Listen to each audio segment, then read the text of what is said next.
keputusan ini mencerminkan rasa keadilan karena Omnibus Law Undang-Undang Cipta Kerja menghilangkan peran negara dalam memberikan perlindungan kepada buruh dan pekerja. Yang kedua, tingkat upah yang murah itu mengakibatkan daya beli buruh menjadi turun. Dan yang ketiga, menempatkan buruh hanya sebagai objek pembangunan. Mahkamah Konstitusi mengabulkan uji materi Undang-Undang Cipta Kerja yang dianggap merugikan pekerja. Sebanyak 21 norma Undang-Undang Cipta Kerja yang diuji materi dikabulkan sebagian oleh MK seperti pekerja kontrak yang diperbolehkan maksimal 5 tahun. MK mengabulkan sebagian permohonan uji material Undang-Undang Cipta Kerja dari organisasi buruh. MK menilai beberapa aturan dari Undang-Undang Cipta Kerja bertentangan dengan aturan lain. Mengabulkan permohonan para pemohon untuk sebagian. 2. Menyatakan prase pemerintah pusat dalam pasal 42 ayat 1, dalam pasal 81 angka 4, lampiran Undang-Undang Nomor 6 Tahun 2023 tentang penetapan peraturan pemerintah pengganti Undang-Undang Nomor 2 Tahun 2022 tentang Cipta Kerja menjadi Undang-Undang. Lembaran Negara Republik Indonesia Tahun 2023 Nomor 41, tambahan Lembaran Negara Republik Indonesia Nomor 56856 bertentangan dengan Undang-Undang Dasar Negara Republik Indonesia tahun 1945 dan tidak memiliki kekuatan hukum mengikat sepanjang tidak dimaknai Menteri yang bertanggung jawab di bidang atau urusan ketenagakerjaan in casu Menteri Tenaga Kerja. Dalam putusan MK, aturan terkait pekerja kontrak atau yang biasa disebut perjanjian kerja waktu tertentu atau disingkat PKWT hanya boleh untuk pekerjaan yang sifatnya selesai dalam waktu tertentu. Jadi dengan begitu tidak semua pekerjaan bisa menggunakan sistem PKWT. Itu pun paling lama saudara 5 tahun dan harus diangkat menjadi karyawan tetap atau PKWT. MK juga memutuskan keputusan lembur harus diberikan perusahaan dan disetujui oleh pemberi kerja yang harus dicatatkan. MK berikutnya ini juga mengatur pekerjaan yang melibatkan tenaga kerja asing harus mengutamakan pekerja dari Indonesia. MK juga memutuskan pekerjaan alih daya harus dibuatkan standarnya oleh pemerintah agar perusahaan dan pekerja punya acuan. MK menegaskan soal masa kerja 5 hari dengan memerhatikan jam kerja yang diberlakukan. Nah, berbicara tentang upah, MK mengakomodasi upah sektoral yang sebelumnya bersama upah minimum kabupaten dihapus dalam Undang-Undang Cipta Kerja. Ini artinya pemerintah provinsi ini kembali dapat menentukan UMP, begitu juga dengan pemerintah kabupaten dan kota. Selain mengabulkan sebagian gugatan Undang-Undang Cipta Kerja, Mahkamah Konstitusi juga meminta pemerintah membuat undang-undang ketenagakerjaan baru di luar Undang-Undang Cipta Kerja. Hakim MK Eni Nurbaningsi menyebut klaster ketenagakerjaan dikeluarkan dari Undang-Undang Cipta Kerja. Selain itu, sejumlah materi substansi peraturan perundang-undangan yang secara hierarki di bawah undang-undang termasuk dalam sejumlah peraturan pemerintah dimasukkan sebagai materi dalam Undang-Undang Ketenagakerjaan. Tidak hanya itu, dengan cara mengaturnya dalam undang-undang tersendiri dan terpisah dari Undang-Undang 6 2023, Undang-Undang Ketenagakerjaan akan semakin lebih mudah dipahami. Dengan menggunakan dasar pemikiran tersebut, waktu paling lama 2 tahun dinilai oleh Mahkamah cukup bagi pembentuk undang-undang untuk membuat Undang-Undang Ketenagakerjaan baru yang substansinya menampung materi Undang-Undang 13 2003 dan Undang-Undang 6 2023, serta sekaligus menampung substansi dan semangat sejumlah putusan Mahkamah yang berkenaan dengan ketenagakerjaan dengan melibatkan partisipasi aktif serikat pekerja atau serikat buruh. Saudara, MK mengabulkan gugatan buruh terkait Undang-Undang Cipta Kerja dan meminta aturan ketenagakerjaan ini dikeluarkan dari Undang-Undang Cipta Kerja. Apa saja gugatan yang dikabulkan dan bagaimana pemerintah merespons hal ini kami bahas bersama Emmanuel Ebenezer, Wakil Menteri Ketenagakerjaan yang segera akan bergabung. Ada juga Said Iqbal, Presiden Partai Buruh yang juga akan segera bergabung bersama kami. Dan kini yang sudah bergabung ada Bivitri Susanti, pengajar Sekolah Tinggi Hukum Jentera yang juga merupakan pakar hukum tata negara. Malam, Mbak Bivit. Ya, selamat malam. Ya, Mbak Bivit, apa sih respon pertama ketika mendengar bahwa MK ini mengabulkan sebagian gugatan tentang Undang-Undang Cipta Kerja? Saya menyambut gembira, tentu saja sangat mengapresiasi, karena menurut saya sudah seharusnya seperti ini. Jadi memang dari segi metode ya, karena itu yang yang saya dalami. Dari segi metode, memang metode omnibus ini sangat bermasalah karena dia sebenarnya mengatur terlalu banyak undang-undang dalam satu undang-undang. Jadi putusan yang paling pentingnya adalah mengeluarkan undang-undang ketenagakerjaan jadi undang-undang tersendiri. Itu menurut saya suatu putusan yang sangat baik dan bisa jadi barangkali ini caranya supaya kita memecah kembali undang-undang omnibus itu. Karena memang banyak sekali bermasalah dari segi metode. Kemudian pasal-pasal lainnya yang tadi sudah diterangkan soal UMP, PKWT dan lain sebagainya, ini juga bagian-bagian yang sangat sering dikritik. Kami sudah sering diskusikan dengan banyak serikat buruh. Ini memang sangat menyempitkan kesempatan untuk banyak orang dalam mencari pekerjaan yang layak, sehingga saya kira sudah patut diapresiasi. Saya belum baca putusannya secara utuh, tapi saya menduga penalaran hukum dari Mahkamah Konstitusi juga baik ya, karena ini memang kalau kita lihat secara konstitusional, hak untuk mendapatkan pekerjaan untuk penghidupan yang layak itu hak asasi yang Berarti harusnya dipenuhi artinya oleh adalah pengabulan sebagian gugatan dari MK ini benar-benar menyentuh hati para pekerja yang selama ini banyak keresahan sekali, Mbak Bivit. betul, menyentuh hati para pekerja dan sebenarnya bagus dalam konteks konstitusionalitas ya. Dan kita juga kalau melihat tidak hanya soal masalah atau siapa yang bahagia, siapa yang merasa disalahkan, tapi konstitusionalitas. Dari awal sebenarnya kita sudah mempermasalahkan bahwa undang-undang ini terlalu banyak hak-hak asasi yang ditentukan dalam konstitusi. Dan sebenarnya dulu sudah dibuat dengan relatif baik di Undang-Undang Ketenagakerjaan. Di acak-acaknya memang melalui Undang-Undang Cipta Kerja ini. Jadi kalau sekarang posisinya dikendalikan di awal, jadi PKWT, UMP dan lain sebagainya sebelum Undang-Undang Cipta Kerja memang sudah seperti itu. Ini yang lebih pas dalam konteks pemenuhan.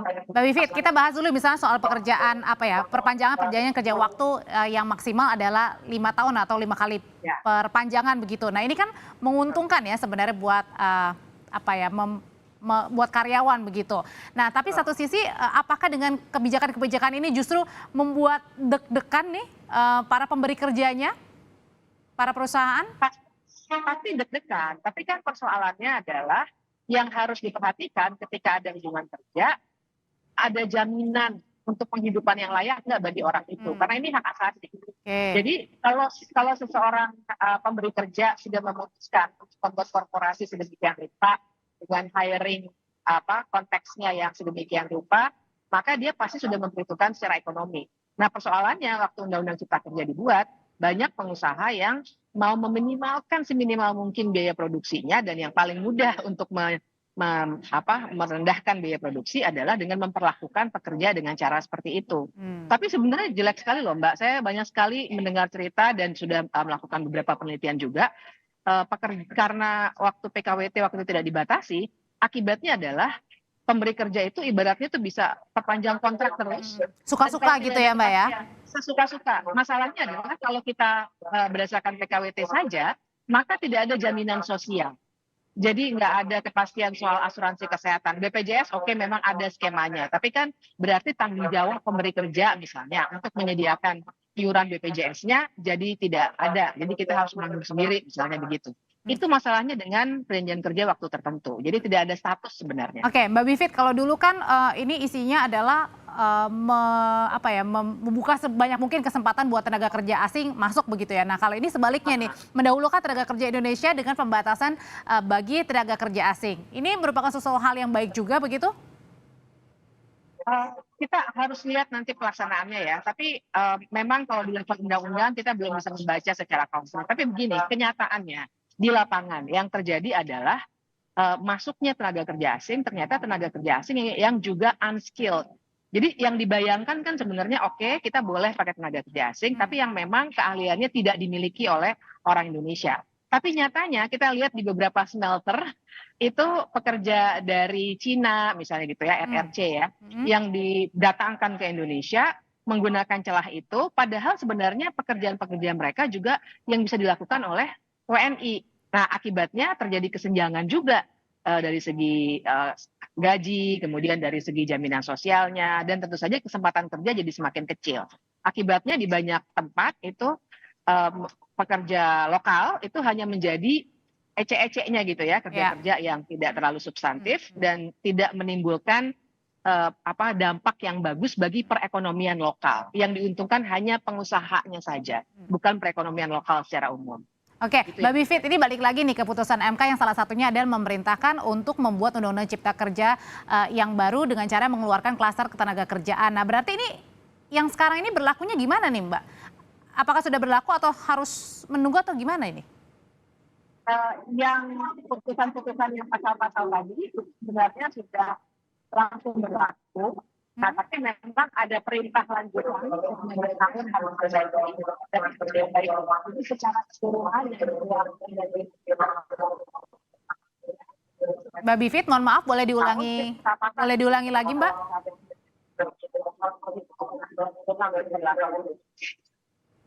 Ya, Mbak Bivit, mohon maaf boleh diulangi lagi, Mbak? Ya, soalnya saya lagi di stasiun kereta. Ya, makanya kita mau lagi di stasiun kereta nih soalnya.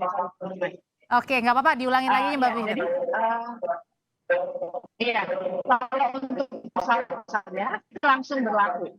Yang belum berlaku adalah pemindahan klaster tenaga kerjanya menjadi undang-undang. Tapi itu semua sebenarnya langsung berlaku, tinggal perintah bagi pembuat undang-undangnya yang harus kita tunggu selama 2 tahun. Oke, nah dengan meminta waktu tadi 2 tahun itu kepada pemerintah dan juga DPR, berarti aturan ketenaga kerjaan sekarang ini mengacu ke Undang-Undang Cipta Kerjanya sementara ini masih berlaku. Jadi pasal-pasal yang tadi sudah disebutkan itu langsung berlaku. Oke. Gitu. Jadi final dan mengikatnya langsung. Cuma kan tambahan untuk mengeluarkan undang-undang itu harus dilakukan dalam jangka waktu 2 tahun. Oke. Itu untuk memisahkannya benar-benar. Tapi kalau pasal-pasalnya tetap terlebih dulu mengacu pada Undang-Undang Cipta Kerja sampai ada Undang-Undang Ketenaga Kerjaan yang baru. Pasal-pasal yang misalnya tadi PKWT ini maksimal 5 tahun, kemudian juga mendahulukan tenaga kerja Indonesia, kemudian juga upah layak itu memenuhi kebutuhan hidup dan pekerja, serta termasuk juga ini ya Mbak ya, lembur ini katanya harus dengan persetujuan pekerja nih. Iya dong. Nah, itu tetap harus langsung berlaku. Langsung berlaku. Nah, tapi pertanyaannya bagaimana caranya memonitoring setiap perusahaan ini mematuhi aturan atau undang-undang yang kemudian sudah dikabulkan sebagian gugatannya ini dari yang melapor begitu. Ini pertanyaan yang bagus sekali karena ini sebenarnya adalah tugas dari pemerintah. Jadi kan biasanya kita kenal ada tripartit ya, pemerintah, pekerja, dan perusahaan.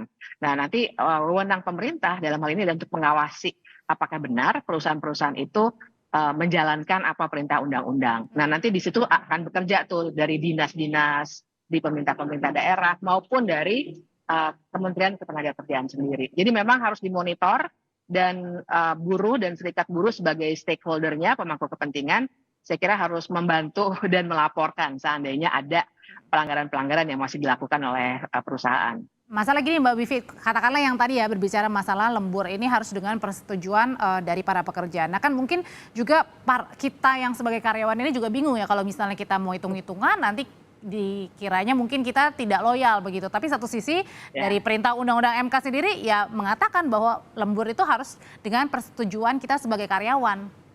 Ya, nah jadi biasanya tuh tahapnya adalah kalau ada serikat buruh, biasanya akan ada negosiasi untuk memperbaiki peraturan perusahaannya. Kemudian juga biasanya ada perjanjian kerja bersama.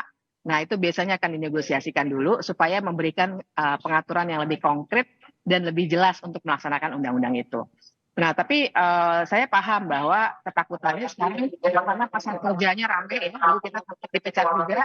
Tapi menurut saya itulah gunanya ada hubungan tripartit. Itulah gunanya ada serikat buruh, kemudian ada pemerintah yang harus mengawasi, karena bahkan untuk memecat itu juga tidak boleh sembarangan. Kalau ada pemecatan yang dilakukan semena-mena hanya karena kita protes, minta hak kita, uang lembur dan lain sebagainya, kembali sebenarnya kita bisa mempersoalkannya secara hukum. Dan di sini kembali hubungan tripartit dan peran pemerintah itu yang sangat penting sebenarnya. Termasuk juga dengan tadi bunyi putusannya yang ini ya, yang berkaitan dengan perpanjangan perjanjian kerja waktu tertentu itu ya. Ya, jadi begitu ada pelanggaran, misalnya terus-menerus diperpanjang, tidak seperti yang diputus oleh MK, maka sebenarnya pekerja yang terkena, yang menjadi korban itu bisa melapor kepada instansi terkait, bisa kepada Dinas Ketenagakerjaan ataupun saluran-saluran lainnya. Makanya adanya serikat buruh itu sebenarnya sangat penting untuk memfasilitasi hal-hal seperti ini. Kalau sendirian kan kita biasanya ada ketakutan, terus Atau mungkin intimidasi dari perusahaan ada itu sendiri ya? intimidasi. Ya, kalau ada serikat biasanya itu akan dikerjakan bersama-sama. Oke, setelah ini Mbak Bivit kan permohonannya ini tidak dikabulkan semua, ini hanya sebagian besar saja. Nah, menurut Mbak Bivit sendiri perlu ada yang diperjuangkan lagi kah? Misalnya yang dimohonkan begitu pasalnya? Saya sendiri belum mengkaji secara keseluruhan ya, karena pasal itu banyak sekali. Pekerjaan sebenarnya banyak sekali masalah. Itu misalnya harus soal lingkungan hidup, soal perizinan yang juga meminimalkan sampai hal itu tetap harus kita uji lagi. Oke. Ya, saya pikir ini cara yang baik untuk menetapkan undang-undang cipta kerja ini. Karena jangan lupa undang-undang cipta kerja ini isinya 78 undang-undang. Makanya begitu isinya agak menarik gitu ya. Kalau ketenaga kerjaan, saya kira sebenarnya masih ada lagi beberapa ya. Oke, Mbak Bivit, ini saya senang banget nih karena sekarang ini kita sudah berbicara mengenai salah satu yang ini ya organisasi buruh begitu. Sudah lama tidak bertemu. Ada Mbak Nining nih. Malam Mbak Nining dari Kasbi. Malam. Nah, Mbak Nining gimana perasaannya Mbak Nining meskipun tidak dikabulkan semua tapi dikabulkan sebagian gugatan di MK, ini ngerasa lega atau masih ada yang belum sepenuhnya lega nih Mbak? Karena kan tidak dikabulkan semuanya.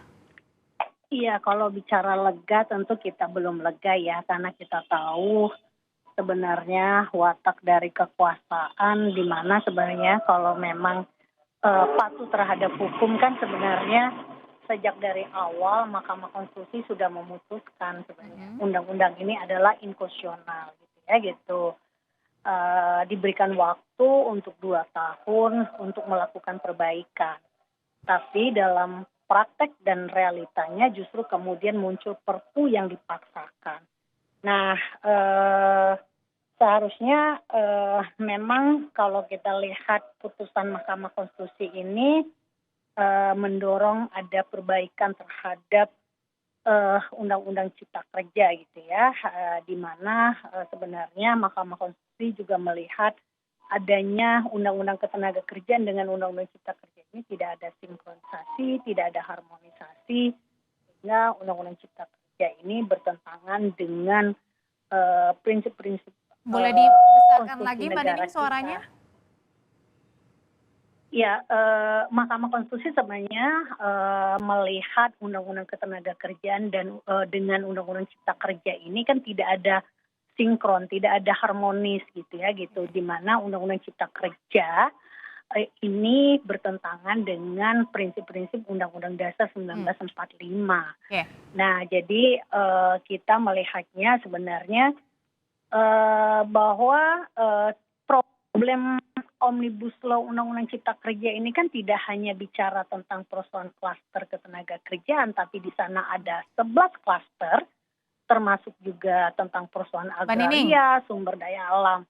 Nah, ini kan sebenarnya kita butuh, walaupun ini ada sedikit angin segar, Nining, tapi sebelum sampai ke sana, saya mau nanya dulu nih dari beberapa putusan yang sudah gugatan yang sudah dikabulkan oleh MK kan ada mengenai misalnya PKWT yang berlaku 5 tahun, kemudian lembur juga harus dengan persetujuan pekerja, mendahulukan tenaga kerja Indonesia dan sebagainya. Mana putusan MK yang dinilai benar-benar cukup melegakan lah? Part yang mana meskipun tadi kan tidak semuanya melegakan karena tidak semuanya disetujui kan? Iya, karena di dalam selain bicara tentang persoalan bagaimana lahirnya undang-undang ini bermasalah gitu ya gitu, tapi ada substansi yang memang baik itu di klaster kerjaan mau di klaster yang lain itu justru terjadi penurunan kesejahteraan dan kemudian mengurangi tentang bagaimana kelangsungan bekerja gitu ya gitu, termasuk juga tentang persoalan pengupahan. Kalau kita bicara substansi cukup banyak tentang persoalan kelangsungan bekerja, tentang pengupahan, tentang bagaimana para pekerja yang diprioritaskan gitu ya dalam negeri. Nah, saya melihatnya tidak hanya tentang persoalan beberapa substansi, tapi sebenarnya Mahkamah Konstitusi membuat ada bagaimana melakukan perbaikan 2 tahun tentang persoalan undang-undang ketenagakerjaan. Nah, kita tidak tahu apakah pemerintah hari ini patuh terhadap aturan hukum atau kemudian justru sebaliknya kan gitu. Nah, ini kita masih mengkhawatirkan sebenarnya. Kita padahal dari awal sebenarnya sudah ada keputusan Mahkamah Konstitusi menyatakan bahwa Omnibus Law itu inkonstitusional yang sangat bertentangan dengan konstitusi. Mbak Nining, tapi kan ini kan tadi sudah diputuskan. Kalau tadi Mbak Bivit bilang ini sebenarnya bisa langsung ya, bukan sebenarnya memang langsung kemudian diterapkan begitu. Nah, apakah juga ada khawatirkan dengan penerapan ini? Bagaimana sebenarnya perusahaan? Apakah taat juga dengan putusan dari MK atau tidak mungkin? Ini ada keresahan di situnya? Iya, kalau bicara keresahan tentu ada keresahan gitu ya. Karena kenapa? Walaupun pemerintah menyatakan bahwa Omnibus Law ini awal-awal tidak langsung diimplementasikan, tapi prakteknya banyak pengusaha yang kemudian memanfaatkan tentang persoalan regulasi tersebut gitu ya gitu.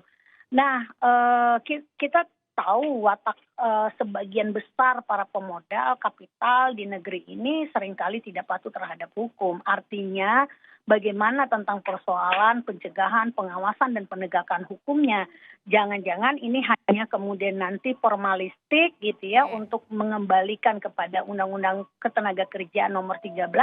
Tapi dalam realitanya hari ini kita bisa lihat tentang perusahaan pemagangan, tentang upah buruh yang jauh di bawah UMK, terus kemudian tentang kontrak yang masih banyak terjadi sekendak hati gitu ya, gitu perlakuan semena-mena ini masih cukup tinggi terjadi. Nah, oke, kalau gitu saya tanyakan ke Mbak Bivit. Ini Mbak Bivit ada kekhawatiran ternyata yang juga dirasakan oleh Mbak Nining dan kawan-kawan. Oke, putusannya sudah dikeluarkan oleh Mahkamah Konstitusi, tapi gimana dengan perusahaannya? Mau tidak menjalankan? Taat enggak? Ya, itu pasti bisa diduga ya, karena perusahaan itu kecenderungannya pasti hukum ekonomi akan mencari keuntungan yang sebesar-besarnya. Jadi saya menduga dari mereka sendiri pasti reluctant gitu, enggan untuk melaksanakan, mungkin akan cari celah-celah hukum.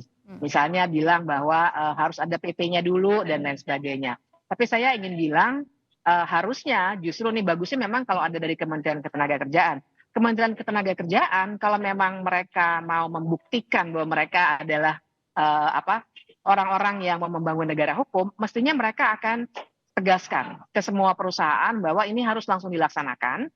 Kalau misalnya memang ada PP yang harus diubah, nanti along the way harus diubah.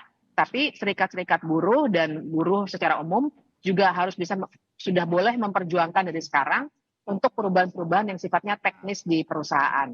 Dan mereka kemudian harus mengumumkan kalau ada pelanggaran, langsung adukan ke mereka, kalau perlu bikin hotline khusus, dan mereka akan menindaklanjuti. Karena ini putusan Mahkamah Konstitusi ya, jadi harus tegas sekali pemerintah mendukungnya. Ya, sebenarnya disayangkan juga nih Mbak Bivit dan juga Mbak Nining, sebenarnya kita malam hari ini juga mengundang kan perwakilan dari Kementerian Ketenagakerjaan, namun karena satu dan lain hal berhalangan untuk menjawab hal ini. Nah, tapi itu artinya dengan tadi membuat turunannya, sebenarnya ini juga bagus dong buat Kementerian Ketenagakerjaan yang juga baru dilantik para menterinya ini, menjadi salah satu program 100 hari begitu, yang kemudian ini kan menjadi sesuatu angin yang segar juga buat kementerian itu sendiri kan Mbak Bivit harusnya. Ya, pas banget. Jadi kalau hari-hari ini kita lagi membicarakan soal 100 hari, kalau mereka memang responsif ingin menunjukkan kelemahan dulu, harusnya mereka langsung oh ini akan langsung masuk ke program 100 hari ini, dan inilah apa yang akan kami lakukan langsung yang ditunjukkannya ya, misalnya pengaduannya, misalnya surat edarannya mungkin untuk perusahaan-perusahaan dan lainnya. Ini satu yang harus langsung ditangkap untuk menunjukkan keberpihakan pemerintah yang baru kepada hukum dan juga kepada buruh. Oke, baik. Mbak Bivit, terima kasih untuk ulasannya. Mbak Nining, terima kasih juga untuk perspektifnya setelah tadi Mahkamah Konstitusi ini mengabulkan sebagian gugatan mengenai Undang-Undang Cipta Kerja. Terima kasih, selamat malam.